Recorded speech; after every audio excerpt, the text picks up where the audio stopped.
He made her sign a prenup before the wedding. It said that if they ever divorced, she would get nothing, not even a couch.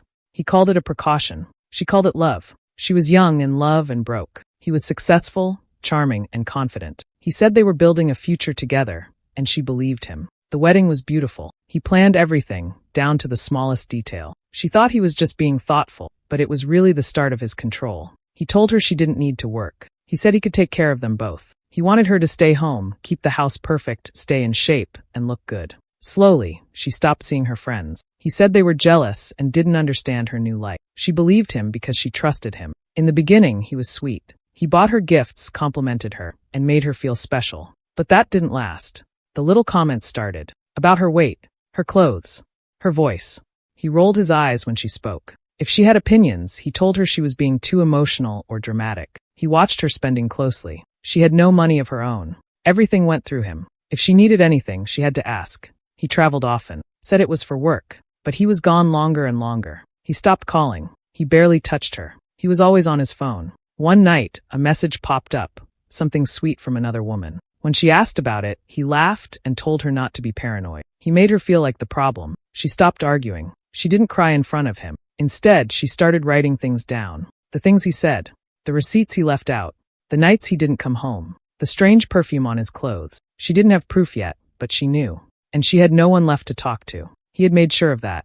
Once, during a fight, he looked at her and said, "You signed the prenup. If you ever leave, you walk away with nothing." He smiled like he won. She said nothing, but something inside her changed. She started watching him, pretending everything was fine, waiting. She didn't want revenge. Not yet. She just wanted peace, to escape. But then she got a call. Her uncle had died. She hadn't seen him in years, but he had left her everything, real estate, investments, and trusts. She was now worth $60 million. And suddenly, the man who thought she was nothing, who made her sign away everything, had no idea she now had more power than he ever imagined. Emily started noticing strange things around the house. One day, she was cleaning and found a receipt for an expensive necklace. It was hidden inside a drawer in his office. She never got that necklace. A week later, another receipt appeared, this time for a luxury bracelet from a high-end store. Again, it wasn't for her. She didn't say anything, but she felt something was wrong. Then she found a hotel booking confirmation in his email. The hotel was in the same city they lived in. He had told her he was on a business trip in another state that day. At first, she thought maybe it was a mistake. Maybe it was booked for a client or a meeting. But her gut told her something else. A few days later, one of her old friends called. They hadn't spoken much in a while, mostly because Nathan didn't like her hanging out with anyone. The friend sounded nervous but said she needed to speak up. She told Emily that she saw Nathan at a fancy restaurant, sitting very close to a young woman. They looked like more than friends. He had his hand on the woman's back, and they laughed like they were on a date. Emily thanked her, trying to keep her voice calm, even though her hands were shaking. That night, when Nathan came home, Emily tried to talk to him. She didn't accuse him. She just asked questions, softly, carefully. But as soon as she mentioned the receipts and the hotel, his face changed. He laughed and called her dramatic. He said she was imagining things. He told her she was lucky he still came home to her, and that she should be grateful for the life he gave her. When she brought up the woman at the restaurant, he looked at her coldly and asked, "Do you think I'm stupid enough to cheat in public?" Then he turned it around on her. He said she was being insecure. He said she was acting like a child. She felt small, like everything she was feeling didn't matter. And then he said something that stayed in her head long after he went to bed. "You'd be smart to remember what you signed," he told her. The prenup. The paper that said she would get nothing. He didn't yell. He didn't need to. His words were enough. After that night, something changed inside her. She didn't argue again. She smiled when he walked in. She asked no more questions. But inside, she was making plans. She started keeping a notebook. She wrote down everything, the dates, the receipts, the things he said, the trips that didn't add up. She knew her words wouldn't be enough, so she needed proof. Quietly, without telling anyone, she hired a private investigator. She used a lawyer's referral and paid in cash from the small savings she'd managed to hide. The investigator promised to be discreet. Emily told him to look for anything that confirmed her gut feeling, because she already knew. Each day she waited. She cooked, cleaned, smiled, and played the part he expected. But now she had her own secret. She was no longer just watching him, she was preparing. A few weeks later, the private investigator called Emily. He had found what she feared. Nathan was having a long-term affair with a young woman named Sienna. She was a 24-year-old yoga instructor who worked at a studio near Nathan's office. The investigator had photos, videos, and messages between them. It wasn't just a fling. It had been going on for a long time. Emily sat quietly as she looked at the pictures. Nathan and Sienna were holding hands, laughing, and acting like a real couple. They had gone on trips together. He had taken her to the same hotel he once told Emily was booked for a business meeting. It was painful, but Emily didn't cry. Not anymore. The investigator gave her one more piece of information that shocked her. He found out that the affair didn't start recently. It had started before Emily and Nathan got married. That meant Nathan had been cheating on her from the beginning. And worse, he had made her sign that unfair prenup knowing he had someone else in his life. She remembered the day she signed the prenup. Nathan had said it was only a formality, something all smart couples did. He told her not to worry. He smiled, hugged her, and said it was just business. But now, looking back, she saw the truth. The prenup wasn't just to protect his money. It was written in a way that gave her no chance to fight it. The terms were clear: no money, no property, no support. It even said she couldn't ask for anything later. He had planned it carefully, with lawyers, making sure she would walk away with nothing. Emily felt angry, but she didn't let it show. She acted normal around Nathan. She still cooked dinner. She smiled when he spoke. She listened to his stories like she always did. She didn't let him see what she knew. She wanted him to stay blind to her plans. While she kept up the act at home, she started planning in secret. She looked for a good divorce lawyer. She didn't want to rush, so she met with a few. She chose a woman who understood her situation and promised to help her find a way forward. The lawyer said they would need to be careful and smart, especially because of the prenup. But she also said there might still be a way to protect Emily's rights. At the same time, Emily reached out to her late uncle's estate lawyer. Her uncle had passed away recently, and she had heard there might be something left for her. She wasn't sure what to expect, but she wanted to prepare for whatever came next. The estate lawyer was kind and respectful. He told her they would talk more soon. Emily didn't tell anyone about these meetings, not even her old friends. She kept everything to herself. She wasn't ready to leave yet, but now she had people on her side. She had a plan, and most of all, she had the truth. Nathan thought she was still blind and helpless, but she was watching everything, and she was done being the quiet, trusting wife. She heard that her uncle had passed away. They hadn't spoken in many years, not since a small family conflict caused distance. Still, she felt it was right to attend the funeral. She didn't expect anything. She just wanted to be respectful. She sat quietly during the service, said a simple prayer, and left without speaking much to anyone. A few days later, she received a phone call from a lawyer. He introduced himself as the estate attorney handling her late uncle's affairs. At first, she thought it was about paperwork or some small family matter, but then he told her something that made her go completely silent. Her uncle had named her as the sole heir to his entire estate. She couldn't believe it. She asked again, thinking there must be a mistake. The lawyer calmly explained that there was no mistake. Everything had been planned and written clearly in the will. Her uncle had left her everything: properties, stocks, savings, and investments. Together, it added up to $60 million. Her hands shook as she listened. She had no idea her uncle was that wealthy. He always seemed quiet and distant, never flashy or loud. She thought he had lived a simple life after retiring. But now, she learned he had built something very large, and he had decided to give it all to her. She asked why he would leave such a fortune to someone he hadn't spoken to in years. The lawyer paused, then said that her uncle had been watching her life from a distance. He knew about the marriage. He had quietly followed everything. He saw what others didn't. He saw how she had been treated, how she had changed, how she had become quieter, more careful, less free. He saw the control, the loneliness, and the sadness she hid behind a polite smile. He also knew about the agreement she had signed before marriage, the one that left her with nothing if she ever walked away. He didn't agree with it. He thought it was unfair. So, he decided to make sure she had something of her own, something no one could take from her, something that was hers alone. The lawyer explained that the inheritance was carefully protected. Everything was placed in her name only. No one else could claim it. It had been written so clearly that there would be no room for challenge, not even from a spouse. It was completely legal and locked. She sat for a long time after the call ended. She looked around her quiet room and took a deep breath. For the first time in a long time, she didn't feel afraid. She didn't feel small. She felt something else, something strong and steady growing inside her. She didn't tell anyone about the money right away. She went on with her usual routine. She smiled, listened, and nodded at all the right moments. But now, she held a powerful secret, a gift from someone who had seen the truth and cared enough to act. She wasn't alone anymore, and for the first time, she had something that could not be taken away.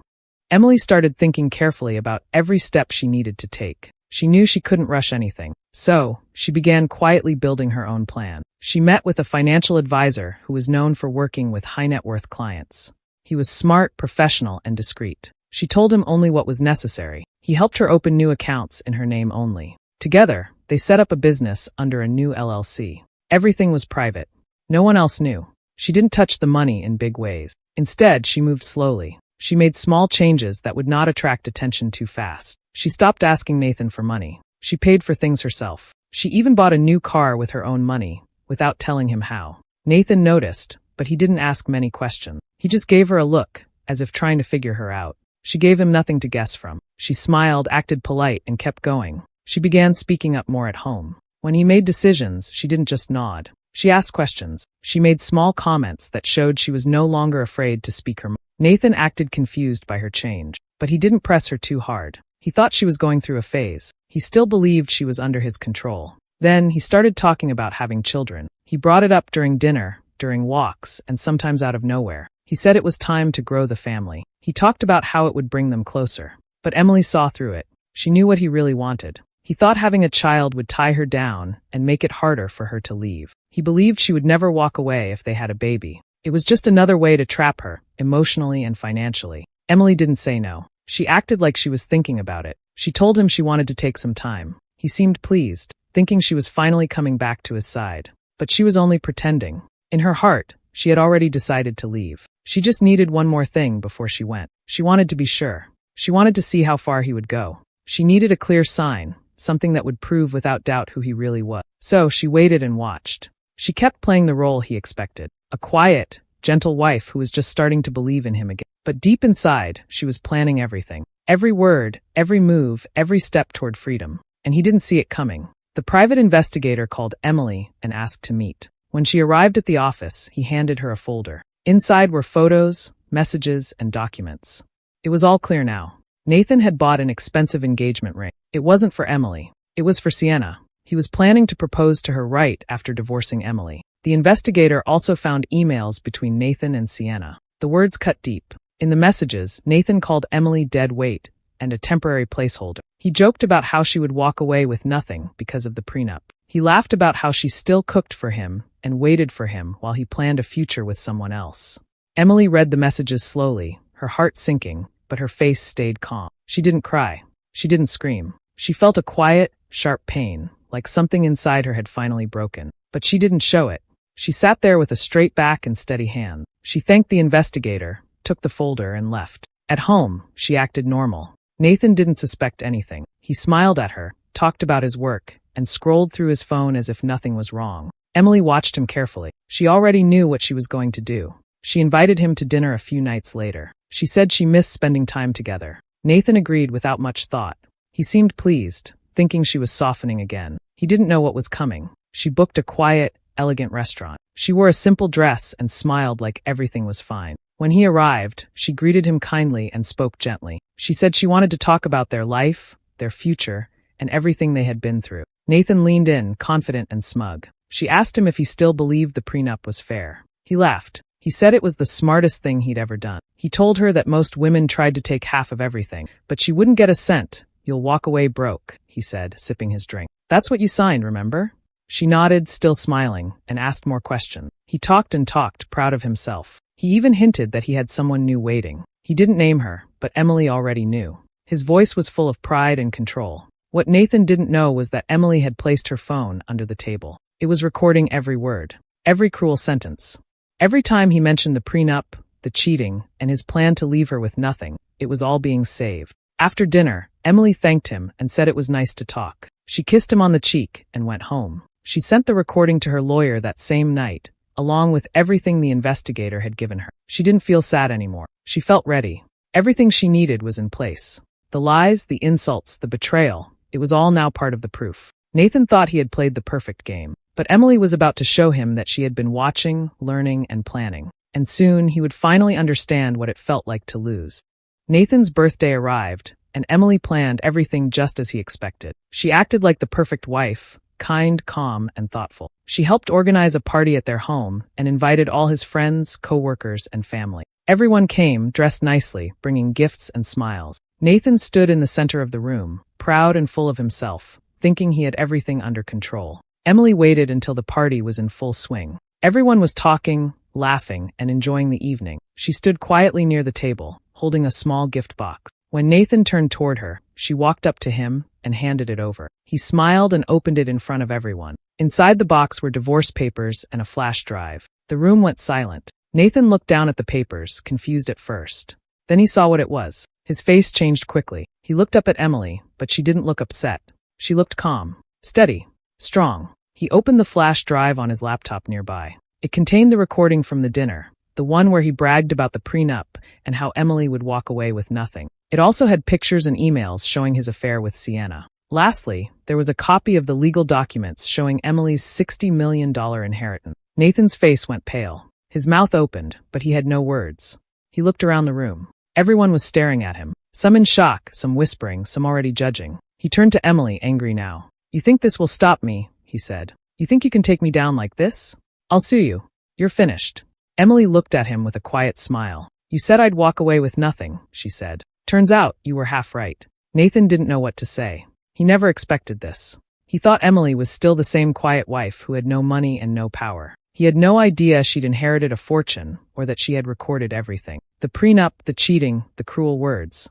Now it all worked against him. He tried to raise his voice again, but people were already stepping back. His friends and family looked uncomfortable. Some picked up their things and left quietly. The room, once full of laughter, now felt cold and heavy. Emily didn't stay long. She walked out of the house without looking back. She had already packed her bags earlier and moved her important things to a safe place. She had no reason to stay. Her lawyer would handle everything from here. She didn't feel scared or broken. She felt free. Nathan had built his world on lies and control. But now, it was all falling apart in front of the people who once praised him. And Emily? She had walked away, not with nothing, but with her head high, her heart clear, and a new life waiting. The court battle didn't last long. Everything he had once used to control her now stood against him. The prenup, which he thought would leave her with nothing, protected her completely. The judge saw the truth, clear evidence of cheating, manipulation, and emotional abuse. Nothing he said could change the facts. His anger and pride didn't help him anymore. Every time he tried to twist the story, the truth pushed back harder. After losing in court, his reputation began to fall apart. Business partners who once praised him started pulling away. Meetings were canceled, contracts delayed. Whispers filled boardrooms and dinner parties. People didn't want to be seen with him. They had heard the rumors about the way he treated his wife, about the lies, about the money game. Some had even seen the posts online. The woman he had been seeing secretly didn't stay quiet either. At first, she vanished from his life without warning. Then came the post. A long, honest message on her page where she told everyone how she had been fooled too. She said he promised her a rich life, said he called his wife useless and cold, and swore they'd be together once he was free. But once the money disappeared, so did the charm. She saw him clearly after that. Her words spread quickly, and many shared her story. In the middle of all this, a quiet strength was growing far from the noise. A peaceful house with wide rooms and soft light became a new beginning. No more walking on eggshells. No more hiding pain behind a polite smile. The silence there was calm, not cold. Every detail in the new home was chosen freely, not for show. A new project soon followed. Not something for attention or revenge, but for change. A foundation built for women, focused on helping those trapped in financial control or silent suffering. Lawyers, counselors, and volunteers joined in. Stories were shared, help was given, and strength was passed from one woman to another. It was more than charity. It was power handed back to the ones who had been told they had none. Attempts to reconnect were made. Messages sent, calls from new numbers, even flowers with notes. All ignored. There was nothing left to say. The past had spoken loud enough. Blocking him wasn't about hate. It was about peace. He had once believed she'd always need him, that she would never stand on her own. But now he stood alone, watching everything fall apart. No more control, no more admiration, and no one left to fool. She didn't need to look back. Everything ahead was hers to build. This time, no one else would hold the pen to her story. It had been months since everything ended. Life had changed, and the past felt far away. The pain, the anger, and the fear were no longer in control. Days were now filled with peace, work, and quiet strength. There was no reason to look back. But sometimes, life brings the past forward without warning. One afternoon, while walking out of a cafe, she saw him. Standing by the sidewalk, he looked very different. The man who once walked with pride and confidence now looked tired. His clothes were neat, but his face showed stress. The lines near his eyes were deeper. His smile was weak, like someone trying to hide too many problems. He noticed her too. His eyes widened a little, and then he walked toward her. She stood still, calm and quiet. He spoke first. He said he had been thinking a lot. He said losing her was a mistake. He said she was the only woman who truly understood him. His voice was softer than before, almost like he was asking for forgiveness. She listened but didn't react. No anger, no surprise, only quiet understanding. When he finished, she looked at him and spoke clearly. "You're right," she said. "I didn't know who you were. That's why I left." He didn't respond right away. Maybe he didn't expect her to say that. Maybe he hoped for something else. But she didn't stay to see his reaction. She turned and walked away. Her steps were steady. Her heels clicked gently on the pavement. She walked to her car, a beautiful black luxury car that waited quietly nearby. She opened the door, sat down, and closed it with calm hand. The engine started, and the car moved smoothly away. He stood where she left him, watching the car disappear. She didn't look back. There was nothing left for her there. That part of her life was over. He was part of a story she had finished reading a long time ago. She didn't feel proud or angry. She felt done. Truly done. The kind of done that comes with peace, not revenge. She didn't need to argue or explain. Her life now was the answer. The woman who once stayed quiet and afraid had found her strength. She had made it through pain, betrayal, and loss. And now, she walked forward with confidence. Everything he thought she couldn't do, she had already done. He was just a memory now, a reminder of how far she had come. Nothing more. Emily's life looked very different now. She lived in a beautiful home filled with peace, not fear. Her days were full but never rushed. She had found her purpose and used her strength to help others. What once broke her had now built something powerful. She became a successful businesswoman. With smart choices and the right people around her, she managed her wealth wisely. She learned how to handle money, build teams, and make strong plans. Every step she took made her more confident. She no longer felt small or lost. She stood tall in every room she entered. But she didn't stop there. She wanted to help other women who felt trapped like she once did. So she started a foundation. It offered support to women facing financial control, manipulation, or fear in relationships. The foundation gave legal advice, financial guidance, and emotional support. Women came with broken stories and left with hope. Many of them said they felt seen for the first time. Emily made sure they knew they weren't alone. Her work became more than just a job. It was her way of giving back. Each time she helped someone, she felt like she was healing her own past a little more. She didn't want revenge. She wanted change. Sometimes she thought about her old life. Not often, but enough to remember how far she had come. She remembered the pain of being ignored, lied to, and used. She remembered how scared she had been to leave. Back then, she thought love meant staying quiet and being loyal no matter what. But now she knew better. She realized that love without respect isn't love at all. Trust without honesty means nothing, and silence helps the wrong person win. Those lessons came at a high cost, but she never forgot them. They made her stronger. There were quiet moments when she sat alone and looked out the window. In those times, she let herself feel proud. She didn't need to prove anything to anyone. She had already won, not with money, but with freedom, peace, and purpose. Many women wrote to her, thanking her for inspiring them. Some told her they had finally left hurtful marriages. Others said they felt brave enough to protect themselves with the right legal steps. She didn't need praise, but knowing she helped even one person made everything worth it. She no longer carried bitterness. She carried wisdom. Her past had taught her everything she needed to build a better future. And every now and then, she would smile to herself and think, "He made me sign a paper to leave with nothing. He forgot I could build everything without him." If Emily's story lit a fire in you, don't scroll without sharing it with someone who needs to hear this. Tag a woman who's been underestimated. Remind her, quiet strength builds empires. Drop a comment if you believe in rising after betrayal. Save this for the days you doubt your worth. Because when they thought you were done, you were just getting started. Your comeback is loading.